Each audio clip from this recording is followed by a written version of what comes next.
Hey everyone, Charlie here. Welcome back to One Cup of Japan. This is a show where we have a conversation over something good that suits you. This morning we are back in the park. As you can see all around me here, not too exciting. I'm sorry we're not going to be walking around again today. Still a little bit beat up, as I mentioned during the last cuppa. So please be patient with me. We should be back on our feet here next video or so. Ooh, there's a spider on me.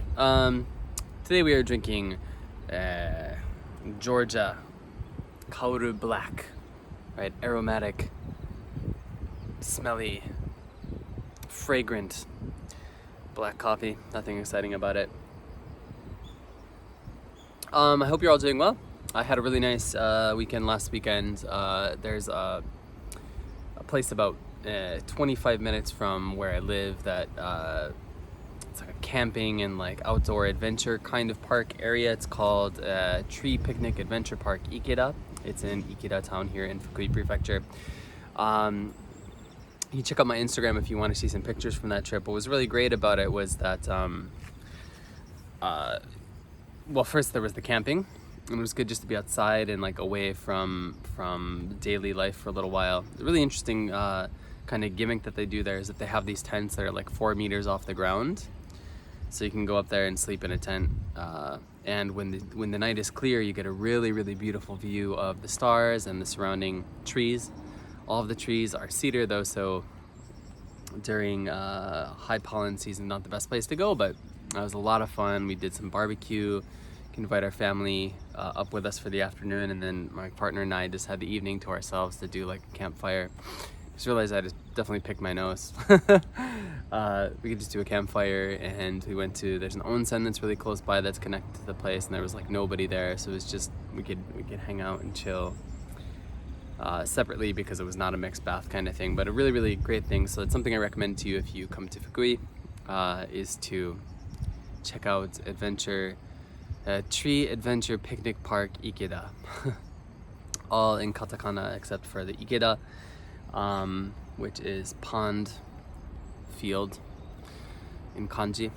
Anyhow, yeah, so it was a nice weekend. Today I just had a morning of studying and stuff like that, and at the same time just sort of peeking in on the American presidential election between Donald Trump and Joe Biden. I will be voting for Joe Biden if anybody cares. But it was interesting to see the kind of a shit show of a debate because nobody could let the moderator speak, and everybody was more interested in talking over each other than trying to get a point across.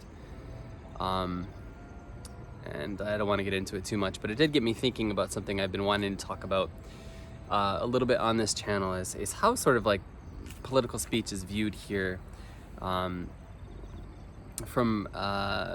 particularly coming from me, right? I can't really speak for other people too much, but it's been an interesting experience trying to talk at all about politics here, because you tend to get certain reactions from, of course, Japanese, but also from other people in the immigrant community, right?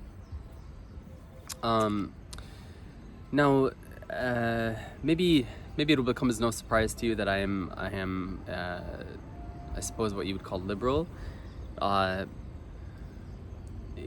in a party sense, I suppose. Well, if you wanna ascribe like a party name to my views, they would be considered liberal,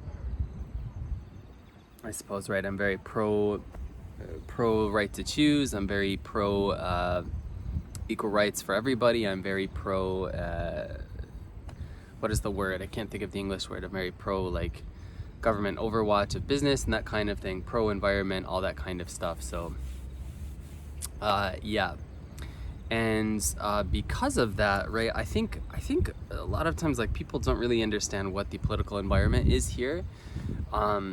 Japan politically is conservative, right?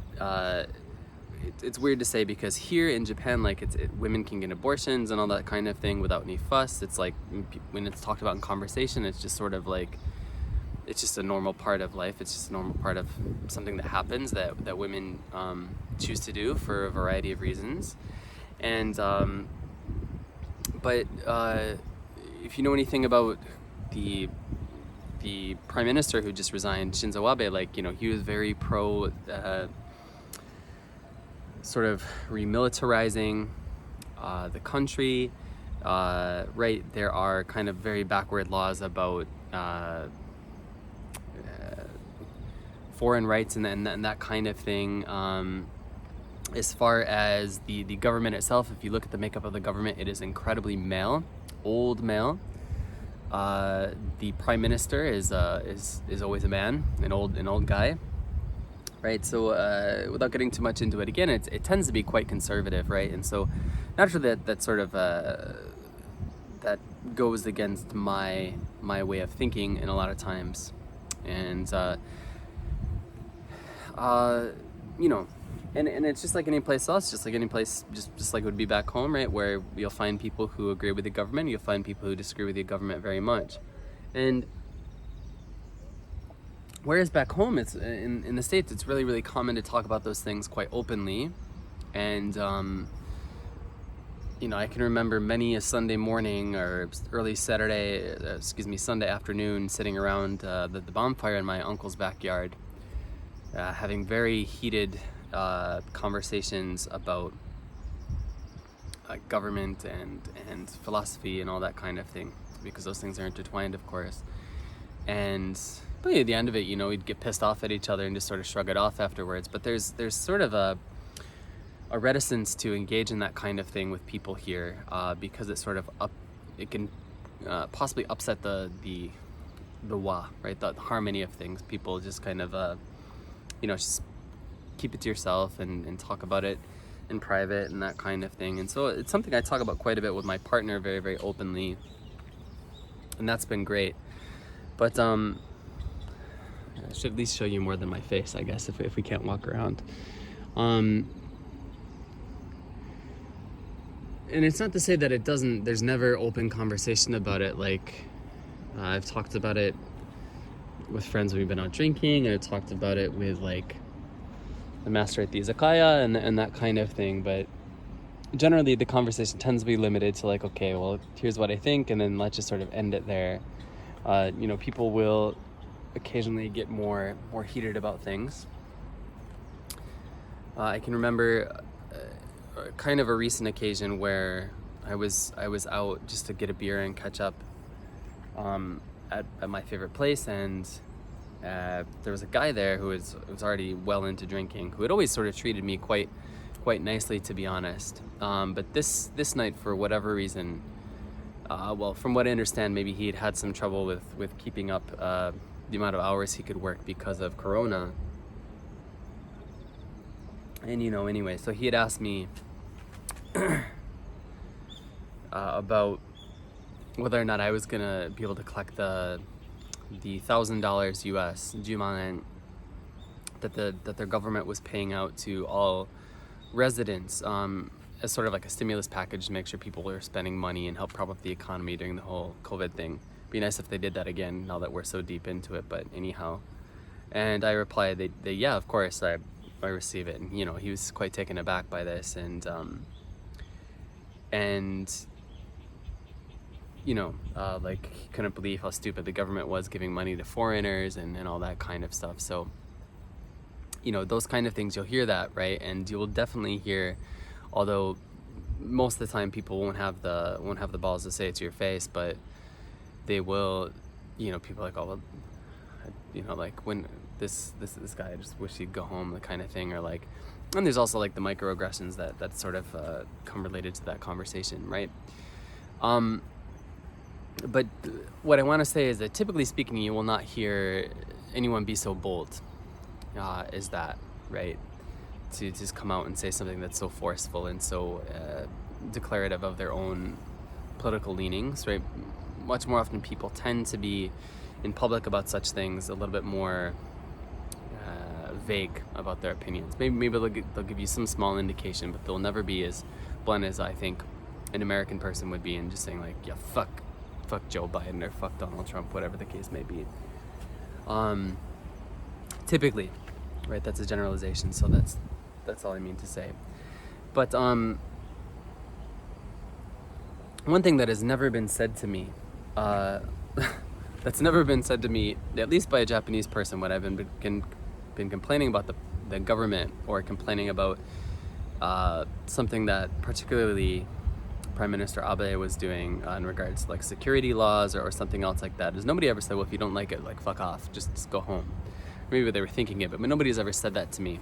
I suppose if I had made my views more public on YouTube or on Twitter, probably I would have gotten more of that, because people tend to be cowards online. So it's weird, right? Because it takes bravery to say something to a person in person, right? And to not to do so requires a form of cowardice.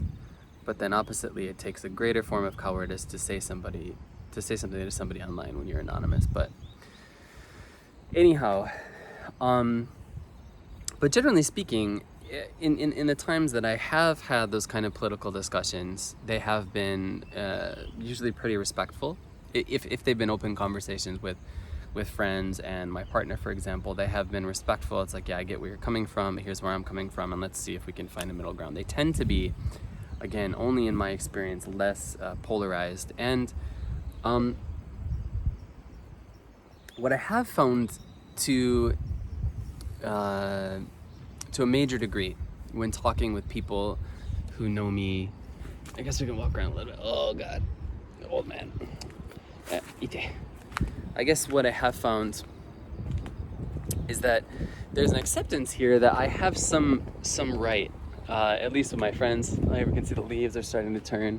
It's September 30th right now, so I guess it's sort of getting there, although peak momiji season, peak koyo season here, autumn leaf season is not until middle of November here in Fukui. But what I'm saying is that there's some acceptance that I've been here a while, I pay my taxes, I support the economy to some small degree, and so I have some right to speak. Right, that's generally been the reaction that I get from people. It's like, okay, well, I get it, like, you're here, you're not a tourist, that kind of thing. And that's not to say that that's the general, or that's generally how people feel, because I don't know, but that has been my experience. But one thing that I do want to talk about is that people, not everyone, but a lot of people in the immigrant community will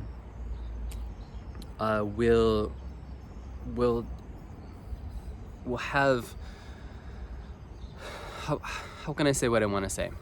For example, in the States, right, if you make like a big stink and you're like, well, Trump this and Trump that and Obama this and Obama that, like a big reaction, a common reaction you can expect from people is like, well, if you don't leave it, why don't you just leave?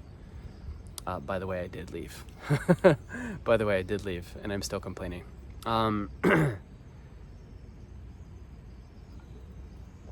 but that's really, really common, is as though the idea is that if you don't like something, then you should just find a way to ignore it. In other words, right? You either ignore it or you get yourself out of the situation, when really things are not that simple. Right? Like, can you imagine if you applied that same logic of just, okay, well, just shut your mouth or leave, to like other life situations, right? Like if you're talking about, like, let's see, what's the name?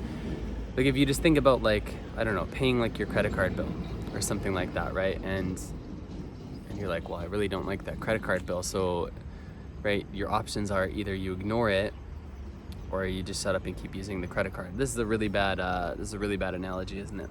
But what I'm trying to say is that it's really asinine to think that way, right?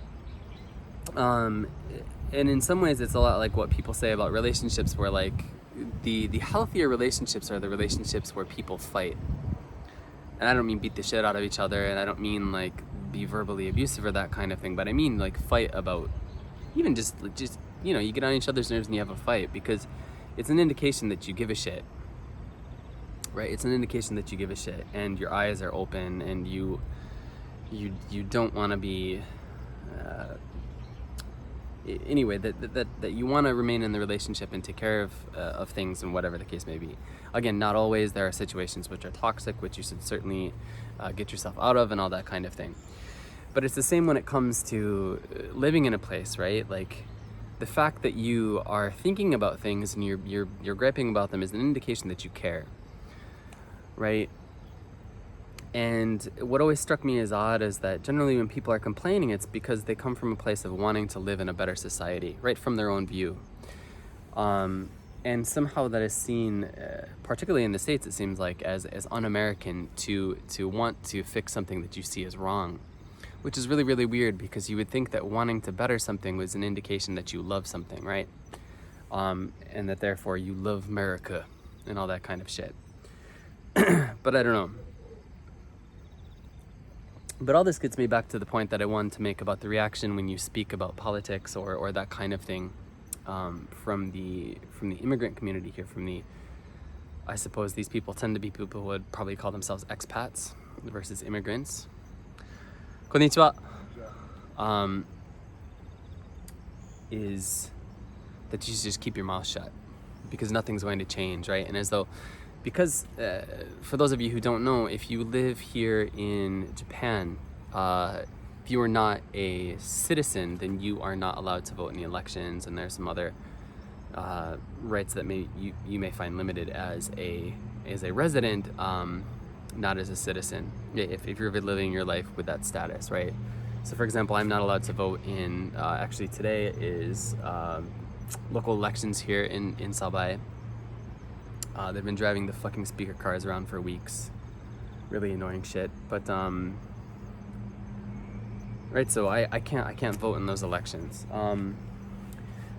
And what happens a lot of time though is like, right, especially recently around when Prime Minister Abe was resigning and they were sort of deciding who was going to be the next prime minister, you had like a lot of people being like, well, I just hope it's somebody that is more progressive than Abe, or is more this, or is more that, or I hope it's somebody just like Abe, whatever the case may be.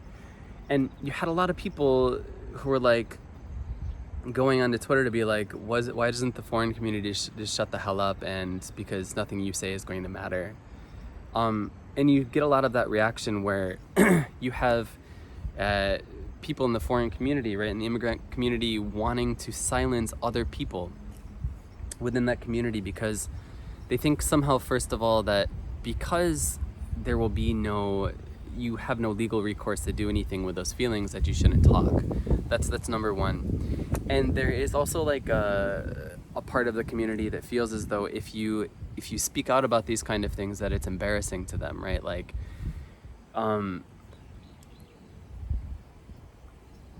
there's a large part of the community that wants to be thought of as like the good ones, you know, like, oh, we're the good foreigners, we don't make noise, you know, we fit into society, we actively try to assimilate and all that kind of thing.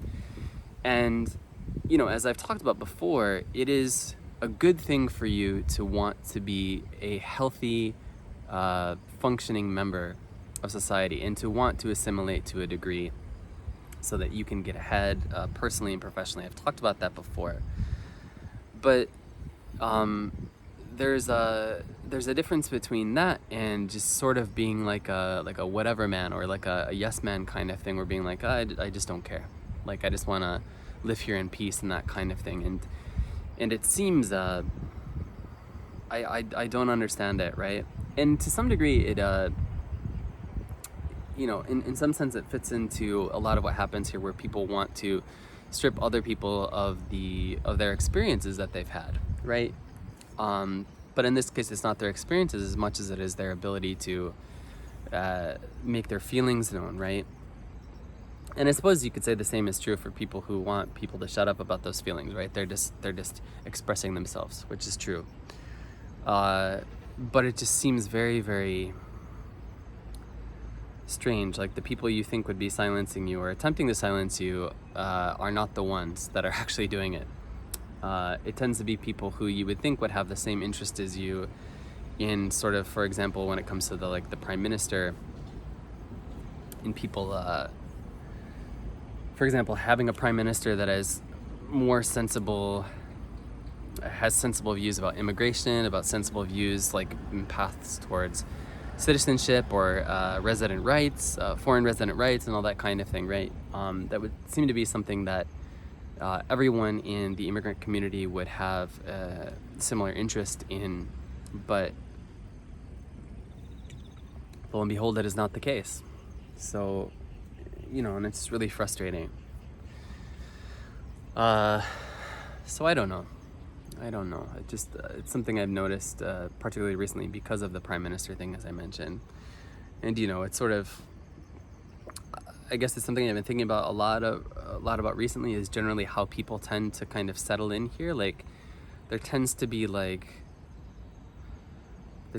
three classes as far as like, in my experience, as far as like immigrants go.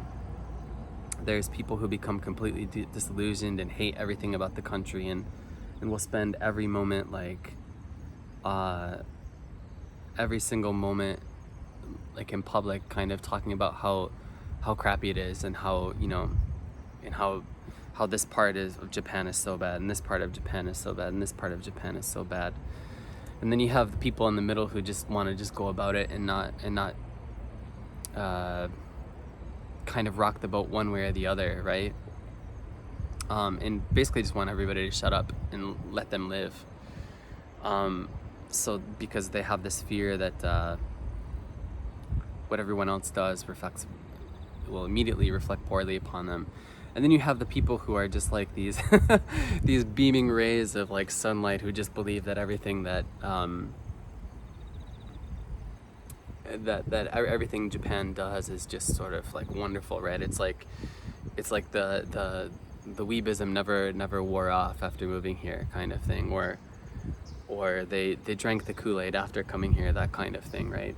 And then of course I suppose really like most people are a mix of those things, right? They're cynical about a lot of things. They're sort of like just whatever about other things, and they're super positive about other things, I suppose, to be extremely vague. Which I suppose is the healthiest and most natural state to find yourself in. But I don't know, I feel like I've gone up on a particular tangent here, but anyway, it's just interesting to think about how political views can be met here. Not just from Japanese citizens, but from fellow immigrants, from fellow expats. So anyway, that's all I want to talk about today, I suppose. I'm gonna finish up our coffee. I'm getting the shakes because I've been drinking way too much coffee recently. Some things to talk about here. In the near future, when I say the near future, in the next month or so, there is going to be a series released. I don't want to say exactly what it is. I'm trying to figure out the logistics of kind of creating it all on my phone, because I just don't have a ton of money to put into tech at the moment. But I'm going through the logistics of making this series, the logistics of this, making this thing all on my phone.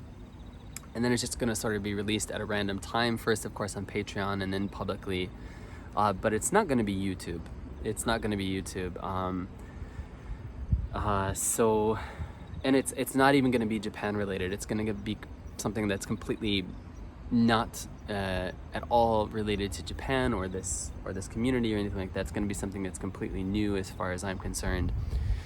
So I'm working on that now. One Cup of Japan is, of course, back in regular rotation, hopefully once a week until the end of the season, which I suppose the end of the season this time around will be just about December or so, along with the deep roast episode, which will probably be in the middle of December. So I am going to be on Simon no Chanama on October 17th, I think is in October 17th. Starting at 6:30, we're going to do kind of like a live one couple where I'm going to walk around and broadcast from my phone, connecting to his live stream, and we're just going to shoot the shit. Simon, by the way, last time I was on his show, I really, really enjoyed it. I really enjoyed talking to him. So I'm really looking forward to that. And we should have a live stream coming up here pretty soon, just on this channel, that I'm going to do probably next week or 2 weeks from now. So I'll let you guys know about that. So anyway, with that information, that is where we're going to end today's show. Thank you guys always so much for watching. I'm glad to be back making videos as always. I will get back to you guys in the comments on the last video, actually, after I upload this one. And as I said, guys, please let me know if there's anything you'd like me to talk about, any news, any topic at all that you're interested in me talking about, and I would love to, because I would love to address those things. You can get at me on Twitter, you can get at me in the YouTube comments. Of course, also please be sure to check out my Instagram, as I said. That has some photos from my recent camping trip that I think are worth seeing. So thanks, guys. See y'all soon. Cheers.